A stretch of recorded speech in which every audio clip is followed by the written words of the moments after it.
Hello everyone, this is StrawberryShorty, back with the letter Renegade Path. So, we've started playing as Luke now, killed off Ashton, ended the Belmont line, and Luke kind of seemed to suspect that Hana was pregnant. It appears he killed her under the influence of the ghost, at least partially, and then had a breakdown. So, we picked off after that, and let's see where that goes.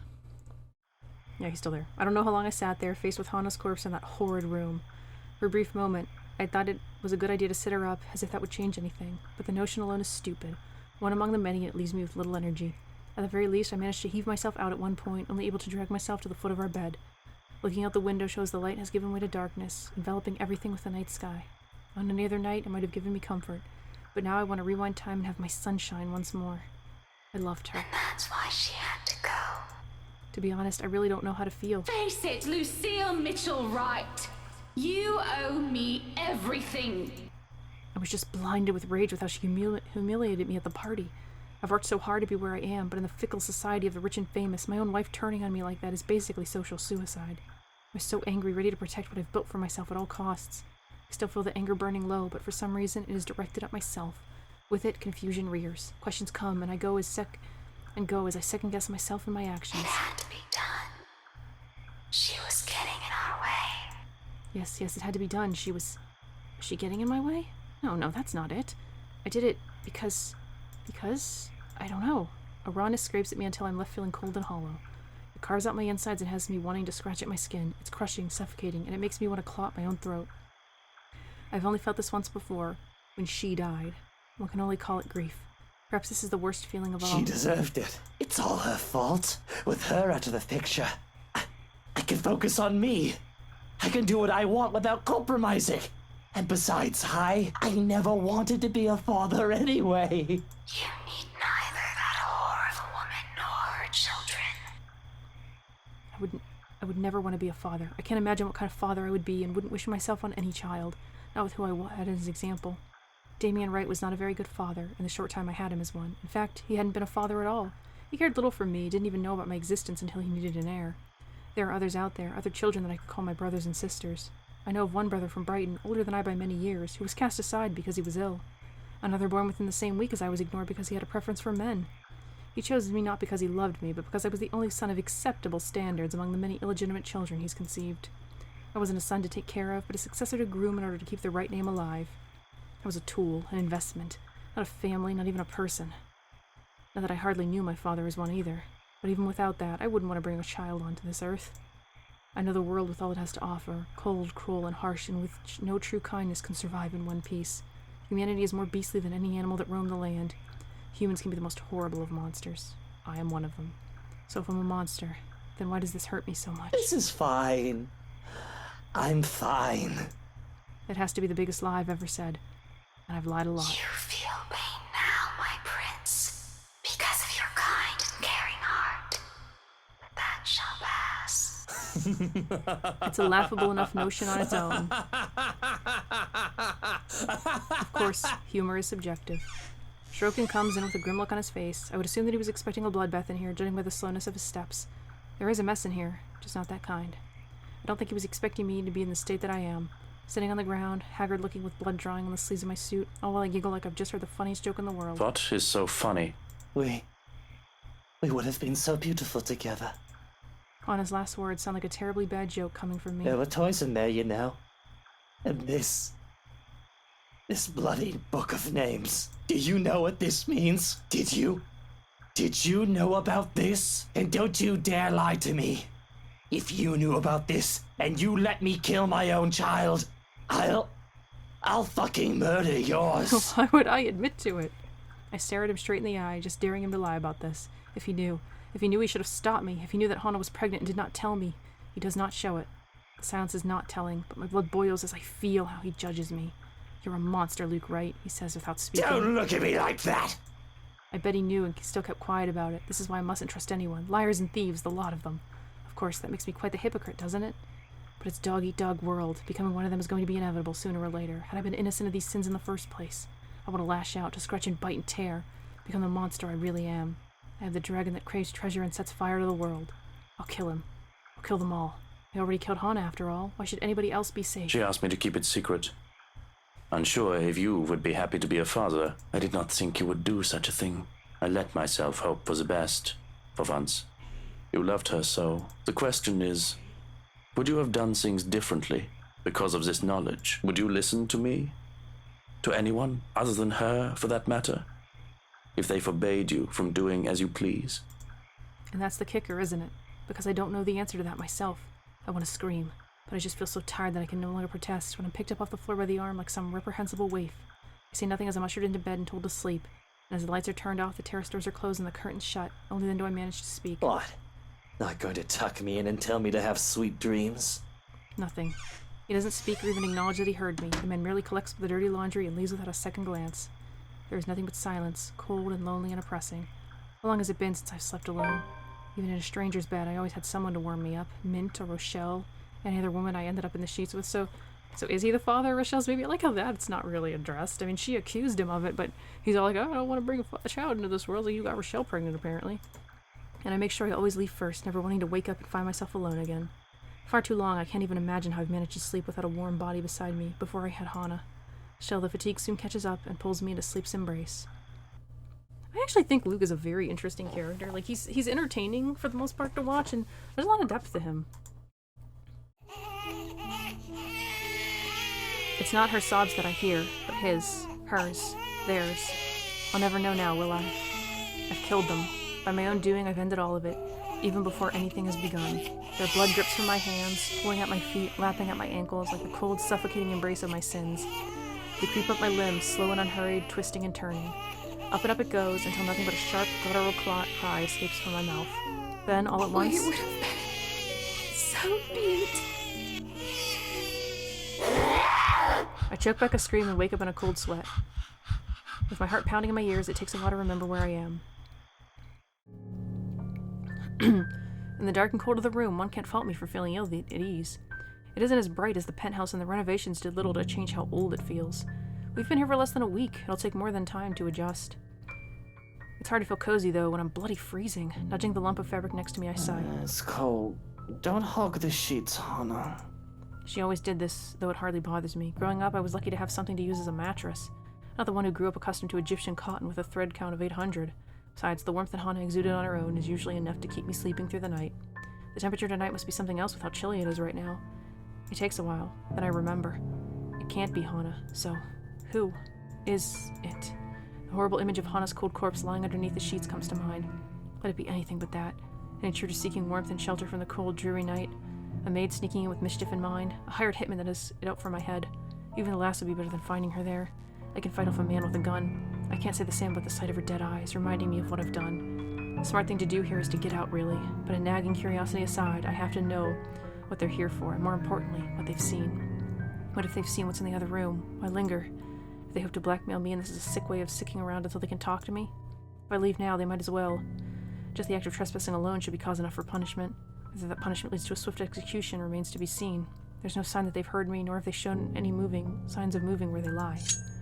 With care, I go for a knife hidden under the side of my bed. It would be foolish of me to instigate anything while I'm unarmed, after all. To pull back the covers would be a more difficult affair, because reaching out to uncover who was underneath, I have to prepare for anything and assume the worst. If I so much as see the nozzle of a gun, there's going to be another murder tonight. I see the rise and fall of the sheets, though it could easily be mistaken as the fault of the breeze. I'd like to believe that it is his breathing I'm hearing. Having an intruder in my bed, no matter how absurd, would be preferable to insanity. To know that my mind is rebelling against me, making me believe Hana still lives and that she would even go anywhere near the monster that I've become. A great sense of foreboding comes over me, making me hesitate with my plan. I should just get out of here, not look back and let security handle it. That's what they're here for. But I don't much like the idea of people swarming in here, especially now with a dead body in the other room. The fewer people that know about it, the better. That's always a good rule to follow with this sort of thing. I'm on my own then. What's the worst that could happen, right? I've no reason to be afraid. There's no boogeyman under the bed, no monster in my closet. If anything, these things should be afraid of me, right? I grab a fistful of sheets and throw them aside.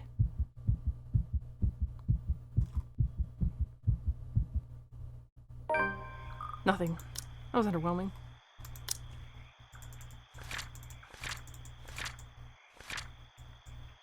Luke woke up in the middle of the night with a scream and in a cold sweat. Finding comfort in the warm body next to his, he tried to get back and sleep and forget the images plaguing his mind, until he remembered that Hana was already a cold corpse left in the nursery. Nothing but a bunch of pillows stare back at me. Of course, there's nothing under the sheets. Hana is dead and no other body has or will ever grace my own bedside. What I felt, the breathing I heard, it isn't mine. Most likely the imaginary constructs of the guilty mind, of course. What else could it have been? Must be my imagination. I mean, look at me. I'm running on fumes and it got me bloody paranoid. I need more sleep and maybe I'll take the day off as well. Sounds delightful, yes? Quiet and rest should do my head wonders. I'll have some much-needed winks and I can figure out what I'm going to do with it. For now, hush and off to the realm of sleep. Hush and think of nothing but fields of daffodils.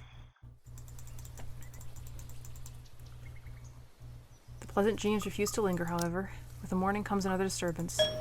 Both too loud and too sharp for my tastes, and I have very fine tastes. With the piercing rings of a doorbell reaches even the bedroom, I'm very much inclined to think the person who built this place lacks any sense of it. Perhaps the only good thing in this ruckus is that it effectively chased away all the whispers and the needling guilt, if only temporarily. Still, it's a bloody annoying distraction. I can tell already that this is going to be a long day. It hasn't even started. Before the racket even lasts another minute, I'm peeling myself off the bed and heading straight for the main door. There will be another murder today if this doesn't let up. How quaint. It seems everything in this blasted universe is intent on getting on my nerves as of late, so this is Zach. They are unworthy of your attention, my prince. Gordon Bennett! Only a Nancy would knock at such an ungodly hour! In the first place, I shouldn't be the one doing this. This is why I heard of our life, for fuck's sake. Where's that damn butler when I need him? Cast them away. Drive them away. I'll be honest, if only for today. With the mansion this quiet at this hour of the morning, it's easy to believe those little ghost stories might be real. But the only horror here is what I've done last night. The blood's still on my hands regardless of how many times I've washed it off. Neither the deafening silence nor the biting chill spreading across every room in the place. There's no place for fear when guilt already burns that fuel. So I wait for another second. When no butler still answers my call, I simply yank the doors open myself, perhaps with more force than needed. And maybe it should be appropriately there, considering the person on the other side and the hour he dared appear on my doorstep. So we'll skip the conversation if it's just the same one. Even someone with half a brain knows not to disturb anyone this early. Brief confusion gives way to anger, and before the bloody photographer can even get a word in, I'm hurling venom at him. It is less than he deserves, really. Anna would disapprove, seemed fond of him, doing his job. But she's no longer here, is she? You? What in seven? It's bloody. Listen, sir, I know. Oh, it's. My home, my rules now. Simple as that. Unlike you. Oddly, the words taste foreign and bitter in my tongue, a remorse slowly taking home, creeping up and twining inside, reminding me of my transgressions when it hasn't done so before. Funny how the years have changed me. So I let anger guide them instead. It's only because it's easier to cast it away when you have someone else to project it onto. It just so happens it's a person I will never take a liking to, no matter what the memory of her says in my mind. A plus, I suppose. A blessing. At least I won't feel any remorse if my ire does pierce. Only you matters. No one else. Come back when people are actually. He continues shouting even as I slam the door in his face. Some nonsense about the news lately that I don't understand most of it. However, with the doors closed, muffling the better part of it, and with no ears to listen, his tirade doesn't last too long. Eventually he leaves, and silence once again fills the room, as it should. Calling a psychiatrist, suspicious man left him roaming the immediately grounds, nothing good come of it. Presence is a problem, worst comes to worst, Shuriken will take care of it, that's what I'm paying him for. Bigger problem at hand. Let's save again. The hush is quickly replaced by the nightmarish reality of what I had done and what I must do. The guilt weighs heavily upon me. I need to push it aside and proceed as necessary. Emotions play no part in this. Regret will not keep me out of jail if I don't hide my crime one way or another. Oh, it should be easy. Just hide the body, no? Drain the body, crush the teeth, burn off her fingerprints, and mar her face past the point of recognition before chopping the body up? Jeez, Luke.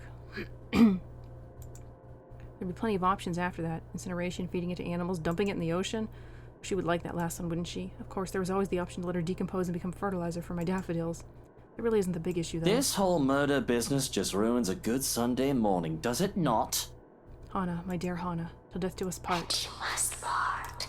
Forget about her. Yet even in death, I cannot let you go. My hands still shake at the very idea that I have your blood on them. My insides feel both numb and afire because of the sin I have committed.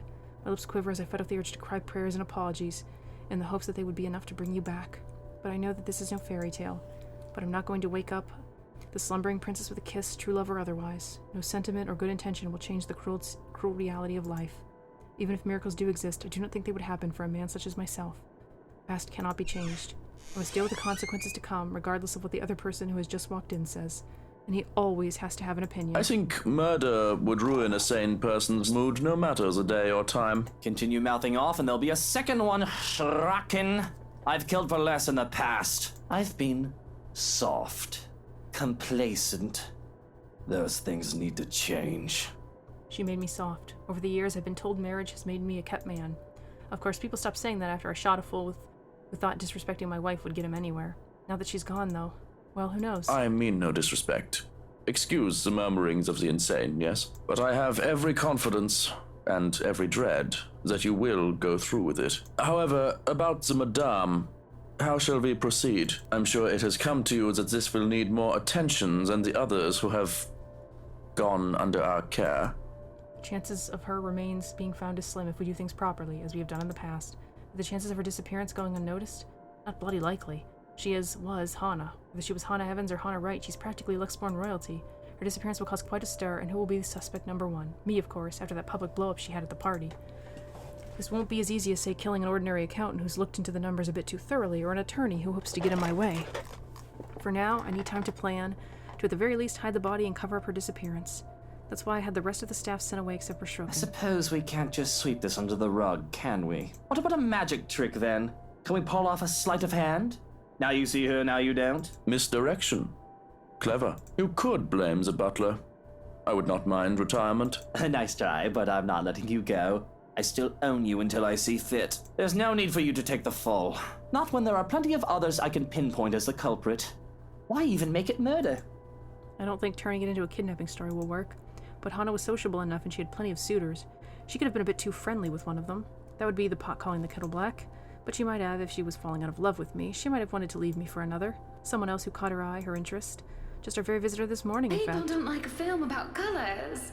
I suppose they would have liked Blue Bibby a lot more. Very funny. So, Grand Director, do you want to tell me what Blue Foncé is all about? I was talking with Zachary, the photographer for Luxury Living. He was a perfect gentleman, Luke. I can't say the same for you as of recent. Look, Luke, nothing will happen. You have to relax. It was just a friendly chat. Is that why he's here? Unlikely. But her? Is that why she pulled that fucking stunt in public? Did she really not love me anymore? Is it because of the photographer, or is it someone else? How many others could be at fault for her change of heart? This is all her fault. She already had you and she let herself stray. What if we said that she eloped, ran away with another man? Wouldn't that hurt your image? I'd sooner believe she was killed by the Anselm butcher than think she fled with another man. But it could work. The masses will eat up such gossip.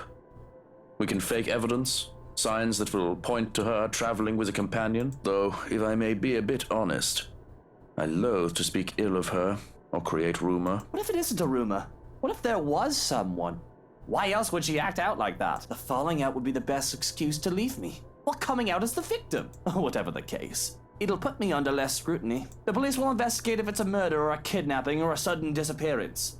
But they won't really bother with marital and relationship issues, will they? They are not minors, and I suppose the police will not bother unless you file a case.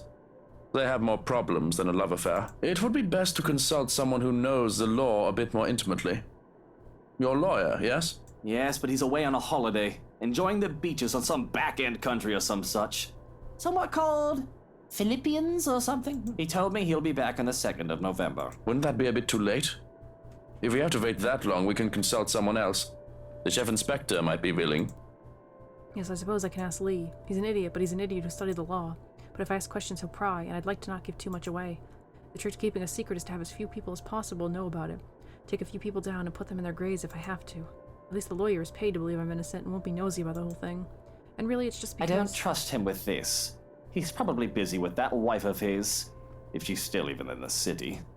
Who can I even trust, really? You can trust your most faithful servant. For I am the only one who truly loves you, my prince. A person's loyalty stops where greed starts. They all bow down to curry favor, faking smiles and attending to me at my every whim, expecting approval and gifts in exchange. That is well and good for me. Let it not be said that I am not a generous prince. But it is those who I reign over through fear that I must watch out for. People like Harvey Lee fell under both of those. He catered to me shamelessly so that I can aid him with his wishes in turn. And when he found that he was in too deep, I had to leash him lest he get in my way. Sure, I say jump and he'll ask how high, but he's a spineless little... And when he thinks he sees the opportunity to turn the tables on me, he'll take it. Bribery and blackmail can only go so far. One needs to make the other person bend, but take care not to have them broken. If they believe they have nothing to lose, that's when they retaliate. At the very least, he'll try to use the knowledge to try and gain leverage to be on equal grounds with me. And if he does that, I'll be forced to kill him. I don't like letting go of my toys because they decide to be stupid. Handling idiots can be so tiring. No matter how many of them die off, another 3 can be found within a stone's toss. It's best to make use of them one way or another until it's decided that they need to be deleted from the gene pool. It won't do to use a story until we're certain it's believable. After all, it's the first time I've become a widower. Until then, keep the others away from her body. Standing up to leave, I grow still at the sound of shattering glass. A dampness leaks into my shoes as red stains them on my pants and my socks. I forgot I was having wine, huh? Go clean that up and leave me be. I've already had the other staff take the day off. I don't want to see hide or hair of you unless I call. There's no peace to be had just yet, apparently. The other man is quick to follow and quick to speak up as there aren't any witnesses to such... I need to witness such disrespect or hear what had to be said. You do realize it has been 12 hours. Rigor mortis is already set in. Any longer, and then it will start smelling like a sewer. I will not be able to do anything about that without removing the corpse itself. In 3 days' time, the smell will have seeped into the walls, and you will have to replace those to even get rid of it. If you're not keen about disposing the body just yet, at the very least we can put it in a freezer. I suppose a chest freezer for the wine cellar wouldn't raise too many questions. And...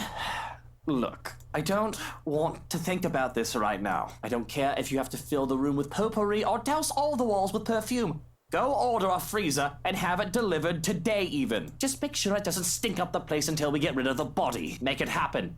This is your problem now. If you are not to attend to it, will you be reporting to work then? You've already cancelled your appointments for the day, but some are still insistent that you keep to your original meetings. The board of directors are especially adamant about talking about the hotel and... I put up my hand to stop the man from talking before he goes any further. Why, I can already feel the migraine building up from all his worrying. It's a part of his job, I understand, but I said I was going to have the day off. So be assured, I am going to have the bloody day off. Goodness, no. I think I deserve a break. A day or 2. Or 3 without being surrounded by complete dunderheads. Director Hahn can handle those busybodies for a while, can't he? For fuck's sake, I can't even have a week off if I want. I can have the week off if I want, and my finances will not be the worst for the wear. My company and the business aren't going to keel over and die just because I decided to take a leave for a bit, right? It's not like I'm the only competent businessman there. I mean, at least, I hope not. It's too early for this. I'm going to try and get some proper sleep. If anybody calls, tell them they can sod off and bother me another day. Before there were any more protests, I pull my mobile out of my pocket and toss it his way. By the time he catches it, I'm already halfway up the stairs. But no sooner as I flop on my bed and try to close my eyes once more, to get maybe an hour or 2 of rest, the violent sound of glass breaking comes from the other room. I would think it was just one of the cleaners, probably dropping a plate or vase, and I would have let Shrokin to sort it out. But the crash sounded too close to come from anywhere else but the room where Hana. The breath catches in my throat, and at the pace it goes, my heart is near threatening to escape my ribcage. Without even realizing, I'm already up on my feet, and any attempt to sleep has been forgotten in favor of rushing to the door while dread fills my stomach. Could it be a burglar? My fear turns into seething fury at the thought.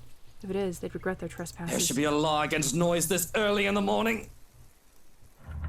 Wrenching the door open, I can't quite believe my eyes as I see who stands before me. It's him. His ilk are trouble, always have been. I've no doubt that their true intentions are as dark as their skin. For a long time, people like him have given me trouble in my youth.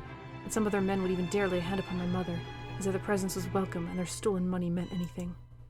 They who lived on our lands and off our wealth, taking from our people's goodwill. Mother had told me to be kind to them, that they were as human as any of us were. I tried to listen to her, but couldn't find it in me to do so.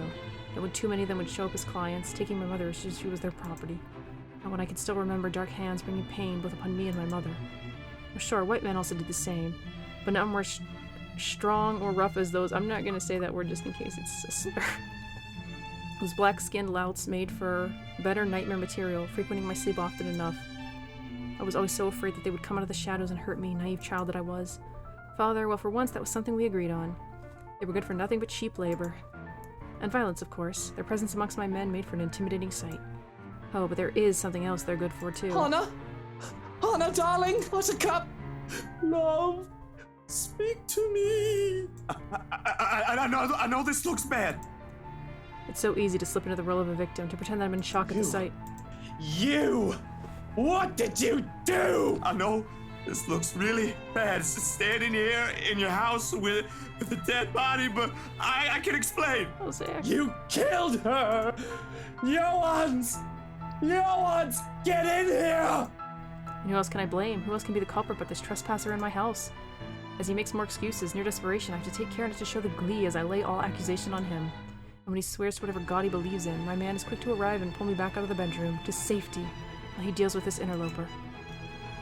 When all is said and done, incapacitating him is a quick affair. For all of his great bulk, he is weak, and didn't take long to bring him down and to make sure he stayed down. By then, the sun is already rising off in the distance. Shulkin steps out of the nursery with a questioning look on his Call face. the police! Get rid of this rubbish! Certainly. Will you be having teas this morning? Bring it to my study! And, clean out that awful stench! I don't bother to linger longer than necessary after that.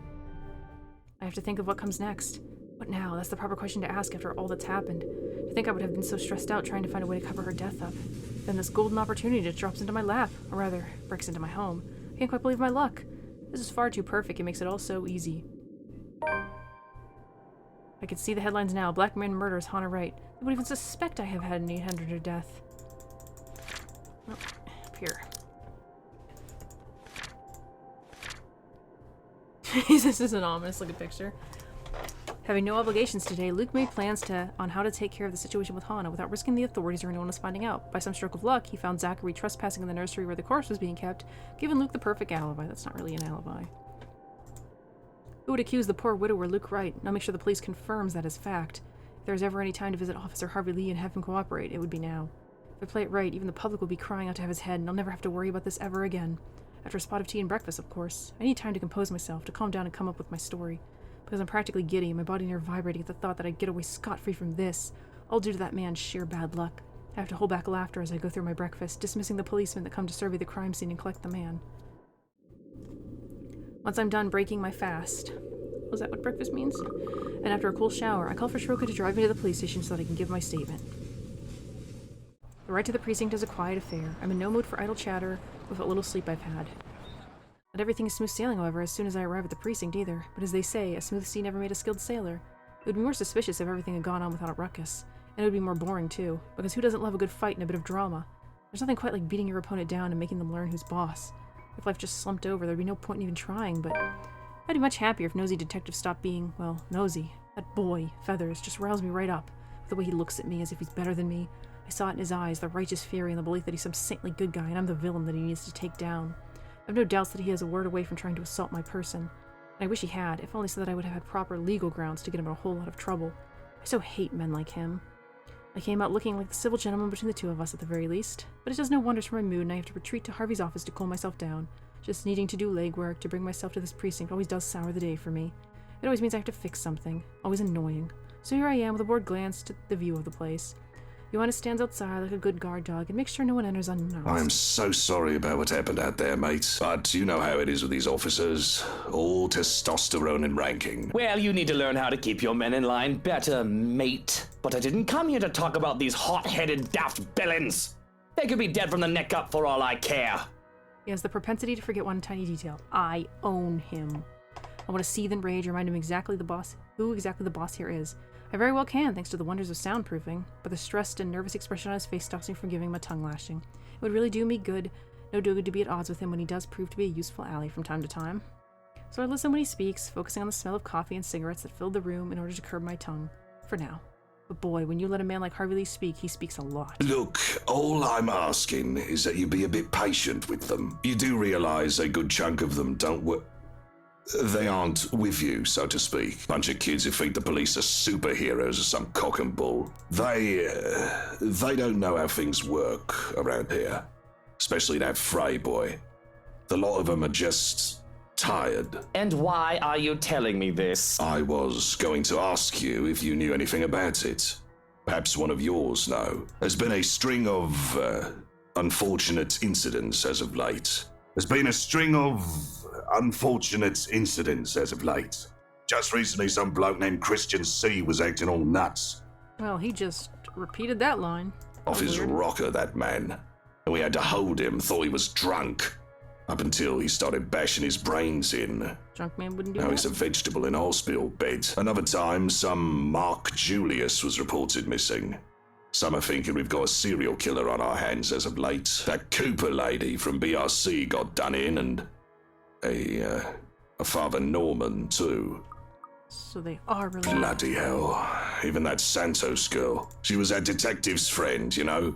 Though I keep telling him not to let his emotions get in the way of the job. You have to understand, mate, in a place as peaceful as Luxburn, this makes people wary.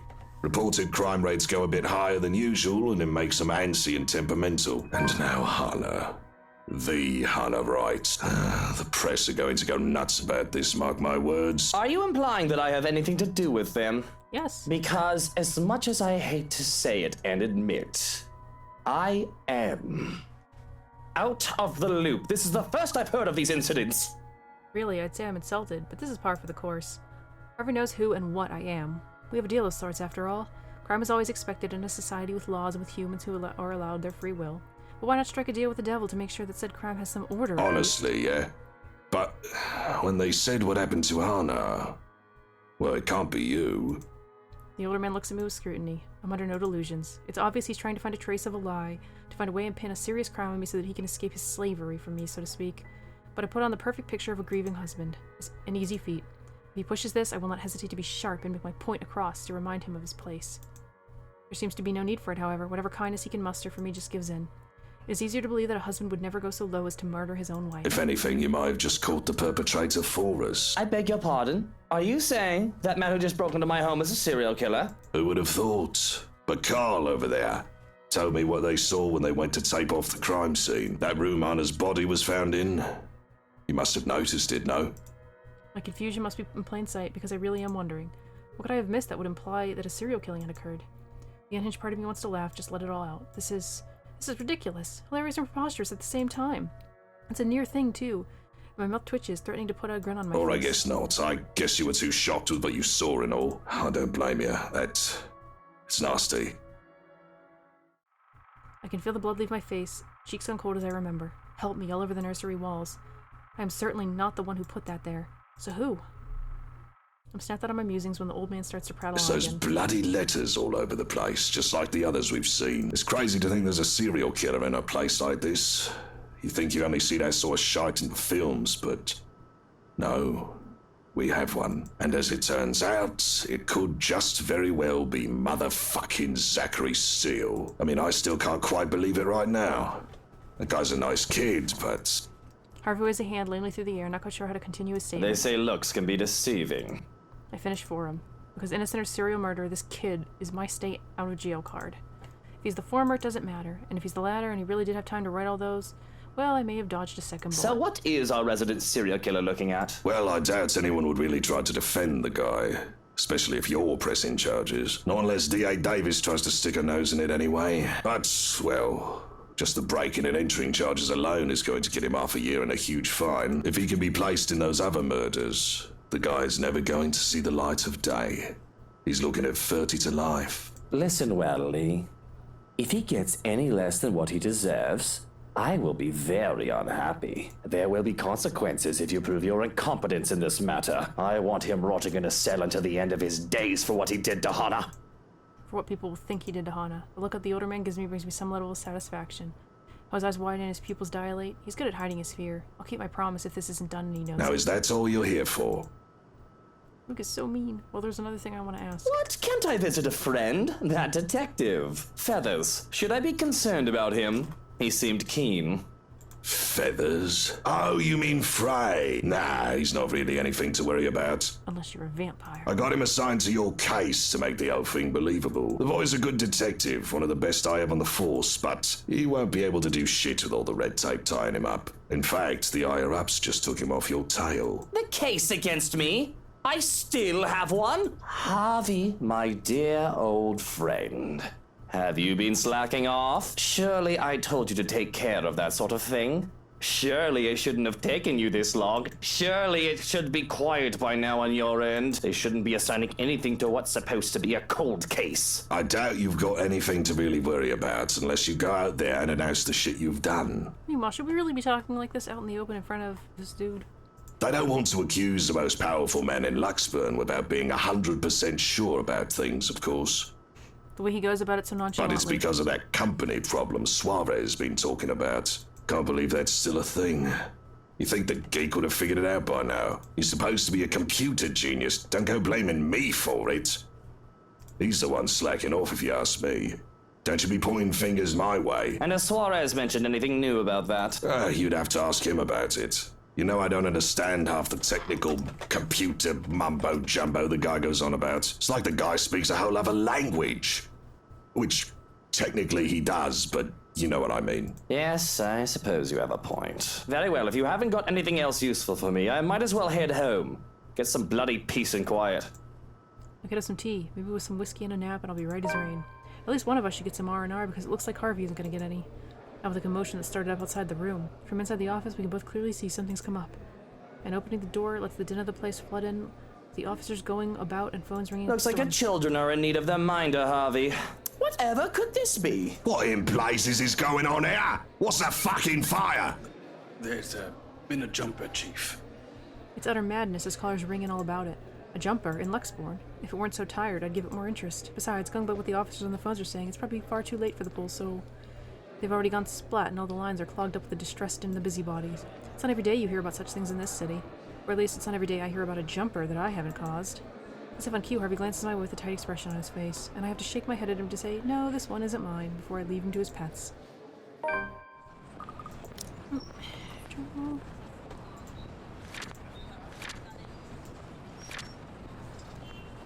Following the altercation with Ashton Frey, Luke Wright met with LPD's Chief Inspector Lee to discuss what they should be doing with Zachary Steele. He was also surprised to hear that the investigation on the Luxbourne firm case was still ongoing, which the chief reassured him about. Stepping up from the chaos, I left in a breath of fresh air, as fresh as the city, or as fresh as it's going to get in a city. I do hate going to the precinct. It's a fucking zoo filled with animals, people who step in included. But it's not like the city is any better. Humans are just a higher form of animals after all. We all delude ourselves into thinking otherwise. And I call up the car to take me away from it all. Gonna pause and check the time. I'm still good on time. Though I can't bring myself to step out inside the house when I do get home. I was hoping he'd learn about Rebecca. Johannes has already gone in to berate and guide whichever men Harvey has sent from the force to investigate. They'll be one of ours, of course. The men and women who could be coerced into doing what is asked of them with a bit of bribery and a bit of blackmail. There are men who have long been jaded by their time on the force, and knows how unfair the world can be. Why not profit off it too? I'll have to make sure any evidence implicating me of a crime doesn't make it to official hands. Put Steele's prints on a knife if they need to procure the murder weapon. And do whatever else is necessary so all of it leads away from Luke Wright. Really, I'm in no mood to deal with them. I may just end up shooting one or the other. They're far too informal, far too yappy, dogs who don't know their manners. And I'd hate to send them to the pound and let them be put down when they can still be of use. And I'd get no rest with them lurking around my bedroom if they weren't trying to pillage the fridge for free food. Might as well stay put here for the time being. Gray skies loom over the horizon, though the sun fights for every precious minute it gets to stay. Yeah, that's the thing with the flowers. Do I even deserve to talk to her now? It feels wrong to do so after what I've done. Not because I have blood on my hands, no, that's nothing new. When it's her, when I've killed my lovely Hannah, I don't even need to worry about becoming my father anymore because I am certainly much, much worse. Damien never killed Eleanor. He never had her blood on his hands. Staring at the flowers offers me no safety from that reality. The peace I came out here for is short-lived with my own mind betrays my guilt. But I'm a stubborn fool who's set in his ways, and I refuse to get up and go back in the house just yet, even if there's no real point in staying in the dirt. And I made even more determined to stay when I sense a presence standing behind me. When I told Shirokin that I would tell anyone and everyone to sod off and bother me another day, I meant it. Leave me alone, Shirokin. Go make dinner if you want to be useful. I think those flowers look beautiful, my lord. The parlor, the room where the lady stays for her tea. It could certainly use some. The voice is not familiar, though I'm not really one to remember such things. Hey look! The maid! Only she's not dead. A beautiful woman stands behind me, a servant. If one were to assume from what she wears. I wonder if she had a little crush on Edward. Charlotte's fiancé. Edward seems like he was probably a decent guy. And that should certainly concern me when the other household staff members have been sent away for the day. Not to mention, I'd like to think I'd remember a pretty face like hers if she was under my employ. If she's pretending to be one of the staff, she's out of luck. And if that is the case, she shouldn't push her luck lest I decide another murder will not ruin my day further. But I can only feel, at the very least, indifference at her presence and annoyance at most. Beautiful as she may be, that did not exempt her from my wish to be on my own. There's a part of me that feels like I'll snap at any moment for the smallest of reasons. And I'm just waiting for any excuse to let it go again. Didn't you get the memo? Are you new? Today is a day off. You aren't supposed to be here. Am I not? I apologize, my lord. I wasn't aware that we are not expected at our stations this day. It's just that today is such a beautiful day. I saw you alone and simply thought you could use some company. Point. The birds are singing and the flowers are blooming. It would be a shame to spend days like these on my own. Over these rare sunny days, I wish I could spend it with my sunshine, my Hana. Something claws and lashes out at me inside it, the reminder of what happened, of what I did to her. To know that she is not here with me to enjoy these scarce times when dark clouds do not plague our skies. No feeling takes over me at the mere thought. I have to swallow down the bile that rises in my throat, force my expression not to betray anything. Any sign of weakness is not allowed. The slightest of slip-ups and I'll be sworn by sharks hungry for blood. Perhaps talking with another person, a human being that doesn't know of my sins, will do me some good. That, or there'll be another pretty corpse by the end of the day. All is forgiven. You must be really enthusiastic about your job if you didn't realize it's a day off. I simply owe everything to the lady. Work is all I know. It's the only way I can repay her. But if my lord wishes to take it as enthusiasm, I won't hold it against you. She smiles. She has that sort of smile that makes one's kindness shine through without words or action. It reaches her eyes, filling them with a strange sort of mirth as if she's just thought of something very funny, and I'm hard-pressed to return the friendly gesture. I'll be civil. That doesn't mean I have to pretend that I enjoy it. But I'm debating just dismissing her all the same. The flowers in the countryside are rather beautiful, aren't they? Though I must admit, they do not appeal to me as much as the ones in my homeland do. Not a native-born, then. Probably a foreigner who thought looking for a job overseas would let her live the high life, only for stark reality to slap her right in the face. People like her are a dime a dozen, and she's probably one of those undocumented foreign workers, too. There's just a whole doozy of a debate about them nowadays. Though it's probably best not to bring the topic up, if only for the sake of my temper. Still, I have to rise to her bait. Flowers sound like a safe topic to breach, and one I rather enjoy. Oh, is that a challenge, I hear? You must not have seen a full British garden in bloom, then. The roses, daffodils, thistles, and bluebells make for a grand display under the right care. I think they are much too bright. Oh, do elaborate. I've never heard anyone call it that way. Just the way you present your flowers, that is. They are beautiful still. But I think they lack the softness and elegance of the chrysanthemums and cherry blossoms that I have grown up seeing. Do you work in the gardens, then? Because that would explain why she's so unfamiliar to me.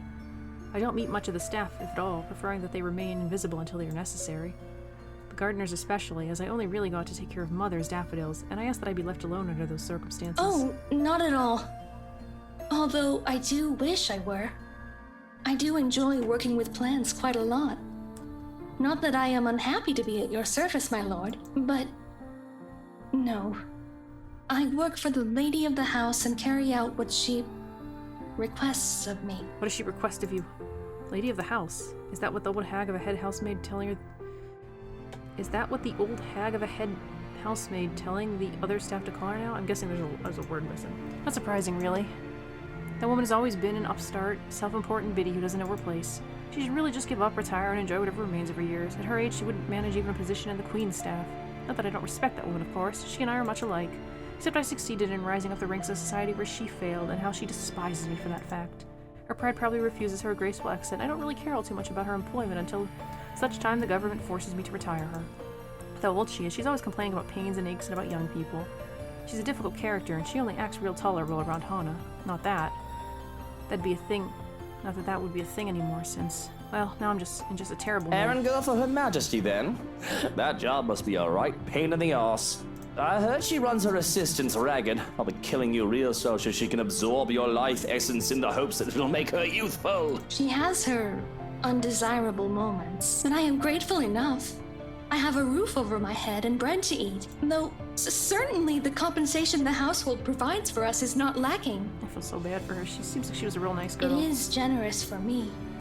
Too much. Too much for someone as lowly as I did not mean to imply insult, my lord. I'm simply... I wave it off. Accusation that I'm paying my employees less than proper are often unfounded. I'd like to think I'm fair with my wages, and it doesn't seem she meant any harm by it, but... You do not look too happy. I really did not mean to upset you. The lady of the house will surely be furious if she hears of this. Oh, relax. That old hag isn't going to know because I'm not a snitch. But to be frank, I'm just wondering what you're here for. It's a nice day. A lovely lady like you should be out on the city with some lucky bloke. Apologies. I did not mean to bother you. I thought you would appreciate the company, what with the rains about to return. And if I do not appreciate the company, if I wish to be alone, don't you think I came out here for a purpose? I did nothing to mask my indignance now. If this were any other time, maybe she were someone else, I would try to be a tad bit civil for a while longer. But if my foul temper will make her run off, all the better. I don't need servants or their imposters nosing about my business. But she stays unperturbed. If anything, she's rooted herself to the spot, still and silent. She looks at me in quiet appraisal while I try my best to see if I can just ignore her. A difficult feat as her stare makes my skin crawl. What she says next sends a chill up my spine. But, my lord, that is not what I see. Loneliness casts shadows in your eyes and sharp lines on your face. I see a man who is thinking of the woman he loves. You miss her. You regret. Though I cannot fathom why. She did not deserve you. With the money and power I have, it's no big surprise that there is a target painted on my back. There have been a few times when someone has tried to take care of me. I've been personally insulted before, called a bastard and a demon. They think angering me will make me slip. The very fact that they do try to get rid of me is insulting enough as it is. But this is different. Nobody has spoken of my mother before to get to me. Because nobody knew of her. As far as the greater public is concerned, I am the son of Damien Wright. Whoever was unlucky enough to bear me is nothing but an unfortunate footnote in the history of our family. Who are you? Who sent you? What do you want? How do you know about my mother? The venom in my voice is apparent, as is the confusion in hers. Your mother? No. I speak of the woman you wed. Her death was a blessing. But I don't know if this is any better. Nobody else except for myself, Johannes, and the police force should be aware of what befell Hannah. It is all kept discreet, the chaos of what will happen if people find out how'd off. After all, this is an Evans and a Wright we're talking about. She's practically royalty in Luxbourne. What? How did you? Without drawing too much attention to it, I reach for the mobile in my pocket. One press would be all it takes to call the other man here so that we can get rid of the pest. I do it myself, but I'm unarmed, near defenseless. My phone isn't here. I'm going out for some fresh air. If anybody calls, tell them they can sort off and bother me another day. Of course, of all the time for me to ditch the bloody thing, but I should be able to take care of one woman, right? There's nobody but Johannes and I on the property, far removed from the village and the rest of society. What about the cops? A fist to the throat, a quick twist of the neck, a blade to the jugular. I forget that last one. Unfortunate for me, I don't have my knife either. Why aren't you armed at all times? Looking back at her, I freeze in place. Is something the matter? You look affright. What the fuck? I try to scream, but it's stuck in my throat. Please do not torment yourself. You have nothing to worry about. I would never harm you. This home still needs its lord, our prince. Come, my lord. The house beckons. Gone was the beautiful woman, and in her place is this grotesque witch, this monster surreal and horrifying. That's it, I've gone mad, driven crazy by guilt for the sins I've committed. And this is the devil that would torment me for all eternity. But even the idea that this is all a dream, a nightmare, doesn't stop me from flinching away at her touch. It definitely does not stop me from breaking off into a run. I can still feel her eyes on me as I run back to the house.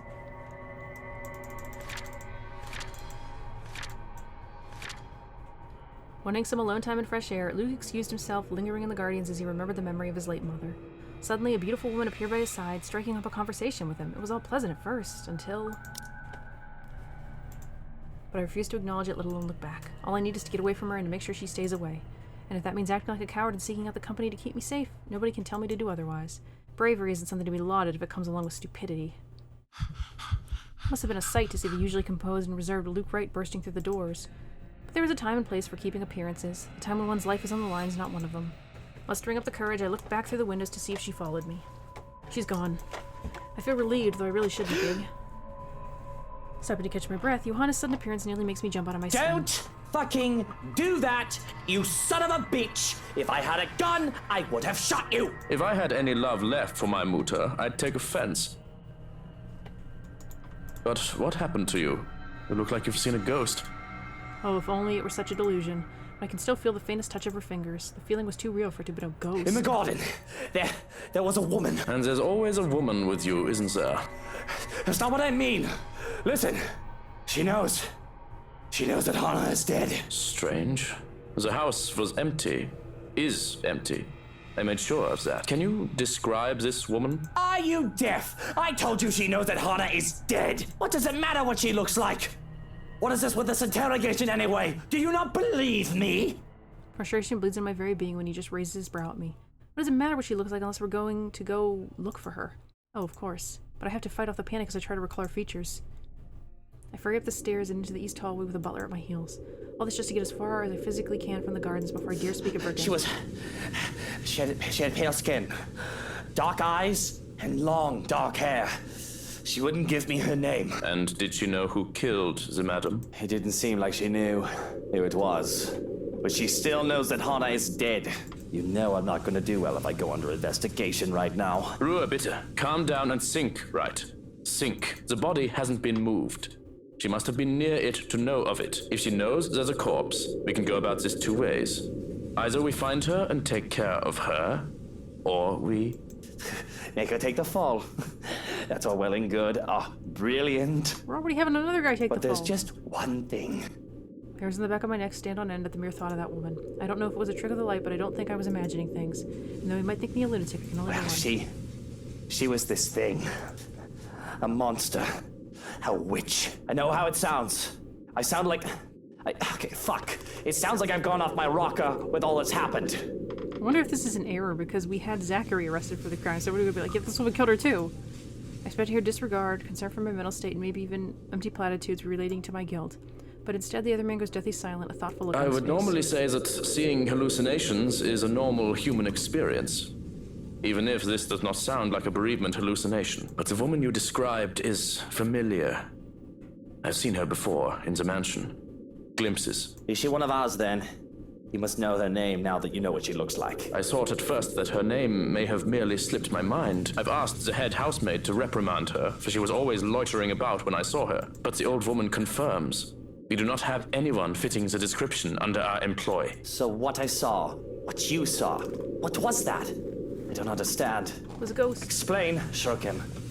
Please tell me I'm not going mad. We will have a head count of the female staff in the morning, and I'll assign stricter security protocols when the staff returns. It's better we rule things out before jumping to conclusions.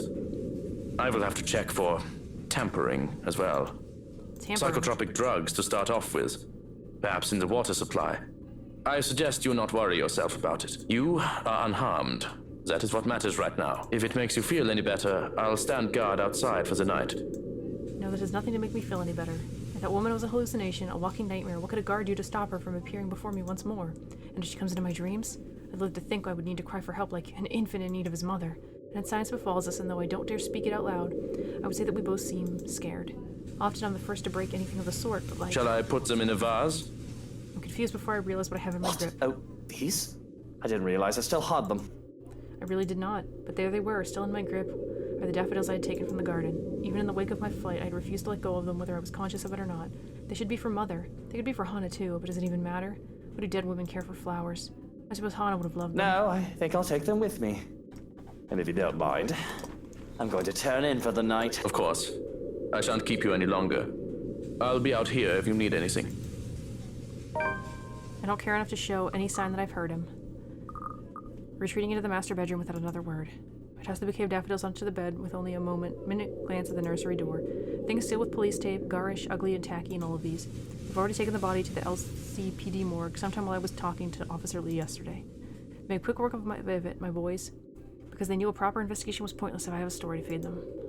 There'd be nothing left of her but bloodstains and a chalk outline. Not bothering to strip off my clothes, I flopped down on the bed, tired and alone.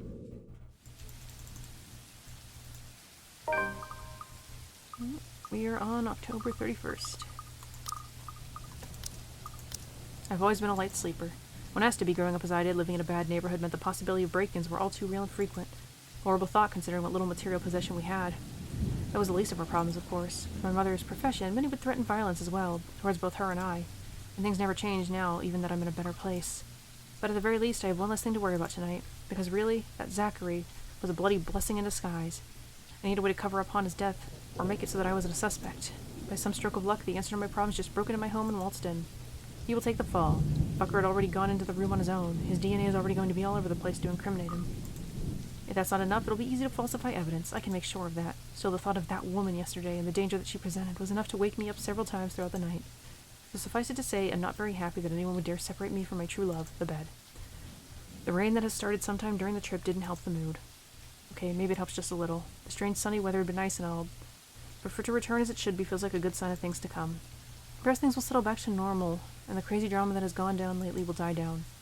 The rhythmic patter-patter of the rain fills the early morning sounds with a steady beat. Thank goodness I don't have to be anywhere in a hurry today. Is Carly still going to be coming by? I would hate to be caught unawares in this rain. If it looks outside, it seems that the weather is making up for all the sunny days it has given us with a good old-fashioned downpour. It does let up within the quarter of an hour. However, a day beginning with a cloudburst like this, locals usually take it as an immediate sign. Lexborn's abysmal weather is back, likely for good. Gonna check the time. Oh, we're at 54 minutes. Let's get out of bed, I guess. There's this rubbish about how the heavens cry with you through the rain. If anyone sentimental enough knows what I've done, they'd probably spout this stupid thought my way. Well, I think it's a little bull. Hana would roll in her grave at the thought that the heavens made it rain for her. She was never one for the dreary weather, always enjoying the scarce sunshine on rare sunny days. She had been loving the abnormally sunny week thus far. If only things had not come to this. But it is already far too late to regret everything, and thankfully somebody interrupts before I can start brooding on what ifs. Perhaps the only time I can appreciate the man's insufferable Are you really going to stay in bed all day? What do you want? You must have been really rattled by what happened yesterday. If you need to talk about it, I am quite qualified in that regard. And you aren't even the slightest bit bothered? Truly? Not even the slightest bit worried? I was worried. But I realized that it's not my life in danger, is it? My worrying will not help matters. Neither will yours. The detached manner in which he admits this annoys me to no Oh, end. as a matter of fact, it is your life in danger. Because if I find you lacking, if that woman finds their way anywhere near me again, you'll be following in the footsteps of your predecessor. Are we clear? Do what you have to. In fact, it'd be best if you keep busy. Do what needs to be done, and if I see you even idling for 1 second, I won't be happy. He doesn't say anything. There's nobody to retort. It isn't a threat, but a promise, after all. I don't take kindly to incompetence, especially when it comes to affairs that affect my very safety. I will kill if it ensures that I Are live. there any updates about the woman? Being in the dark has me on edge. Information, any at all, may very well help me in calming I've down. already briefed security about her, and more from the agency will be arriving tonight. But they haven't seen anyone fitting the description. And we skipped for a little. So he's leaving. Oh, yeah. But deny it, I do find myself a tiny bit I interested. called her secretary about taking the day off. He hasn't heard from her over the weekend. Yeah, Marianne Ever is considered listening. she might be putting her paycheck to good use? Probably somewhere out there getting drunk, having a shag. Ugh, and I envy her for it. As long as she's here for work, what and who she does in her free time is her business. Oh, maybe she's found another client to sleep with. I'll commend her if that's the case. It's a good way as any to make connections and get business. I'd be a hypocrite and a liar if I said I didn't get some of my business that way. Scratches the itch. That's too. all well and good. But Mr. Parker will be filling a missing persons case. Okay, interesting as all this is, why bring this to my attention? If we've lost an interior designer, just find someone else to take her place. If I knew that letting Hana hire would bring this much trouble, I would have just stopped at just the sex. The last anyone has seen of her was here, the morning of the party, your housewarming party. This isn't good news. It wouldn't do for the police to hear of this, and to suspect. It's of little import that I can easily prove my innocence. It's all a matter of principle. Because even the accusation of misdemeanor should not stain my reputation, although maybe it is too late to hope for a squeaky clean one. Besides, it'll be such a hassle to have police poking around the house looking for a body that doesn't exist. Yeah, Kylie's scolding us about Tia saying we should use her indoor voice. Screw what Hannah said, she's dead now. Johans, distract her! So, Kylie's here. So, we're cleaning ourselves up for going to play with Kylie, but something catches my eye. My clothes and personal effects are already set on the dresser for the day. Boxers, trousers, belt, and socks on one side with my shirt, jacket, and tie on the other. It's always the same things, always. Cufflinks, colognes, and anything else I would like to add stays in the dresser for me to choose from. It's all routine. However, among the silvers, the grays, and the red is a tiny blue Now, what box. is this? Thing small and light, fitting in the palm of my hand, too big to be a ring box, but too large to be a watch box. Looking at it closer, I see it's one of my handkerchiefs used for wrapping. It's easy enough to untie the knot to reveal a plain box inside. An odd and quaint way to wrap up a gift, I suppose. The presentation should be the last thing I need to be worried about. Mail, packages, gifts, and likes are supposed to be vetted before they get to me. In the morning, Johannes would hand me a list of things I need to look over and go through, yet there was no forewarning of this. Immediately, I dropped the thing as if it burned me. I shouldn't have touched that! I shouldn't have touched that! They very well might have. Without security going over it, it could be a nasty gift for me. I can still remember when a security guard died to contact poison that covered an innocent enough birthday card, for fuck's sake. I was wondering why I was freaking out for just touching it. But as the box hits the ground, it spills its contents. What I see makes my stomach turn. Okay. An eyeball still with its nerve-ending mucus and all plops to the ground. I have to fight the urge to gag as it rolls up and stares at me. Oh god. That's sick. That is sick. It's still wet. My bloody fucking... That is disgusting. So that's what eyes look like. I'm not a stranger to being sent threats, but this has to be the first time I've ever been sent a body part. Even I don't do that. If there's no note or sign, too. as to who may have sent it or how it got here. If this is a threat, it's a piss poor way of doing it, considering it lacks proper planning outside the shock factor that sending a body part affords them. Do I even know anyone whose eyes are the same shade? Not Hana's, no, definitely not. They aren't as pretty and aren't the right color. Johannes? Mr. or Mrs. Lee? Suarez? McCullough? No, the color isn't familiar at all, though honestly, it's not like I take the time to memorize each and every person's eye. This could be anyone's, from a guard or maid or one of the other 100 of people I deal with. Kylie can't see this. The kid is tough, but this'll traumatize her. Grabbing the handkerchief I was used for wrapping, I try to pick up the eyeball to dispose of it, emphasis on try. Contact even with the fabric has me gagging, and though squishing and covering my fingers with the silic and slime of it made me recoil, but the slightest of touch is enough to make the eyeball roll towards the bed. And in my mad scramble to make a grab for it, it rolls away even farther into the bed until it's smack dab in the middle. There, it just taunts me from where it sits out of my reach. Green iris fixed on me again, perhaps judging my poor attempts to get Hell with it. Ugh, I don't have time for this. I think those are Zachary's eyes, because he was missing those. Luke Wright received a surprising early Sunday morning in the form of an oddly wrapped gift. Upon opening the box, however, I wash my hands of this, quite literally at that. Though I wish isn't easier said than done. The nagging in the back of my head, the voice that tells me I need to be more cautious about this, refuses to push the matter aside. While it is true that it is cause for concern, without demands or anything of the like, worrying will do very little to help. Looking around the room, I try to see if any other presents have been left behind. To my relief, aside from the blue box, nothing else is out of place. The most I can do right now is alert the Pleasant security staff about this breach, watch out for any other threats. If they have a message for me, they'll most likely send it with their next gift. Whoever sent this these eyes, you mean, I would presume that it is more to shake me up more than anything else at the moment. It'll be best to act as if this didn't happen. No need to make a child worry about it either. She doesn't need to know. Smoothing down my suit and my hair with a sigh, I steel myself for the horrors. The horrors that come with taking care of a child.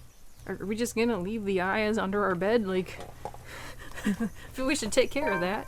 I'll try to forget the horrors that come in a box. Good morning to you, Luke. So we are going to end this part here. So what'd you think of this episode? Let me know in the comments. Thanks so much for watching, and I'll see you next time. Bye!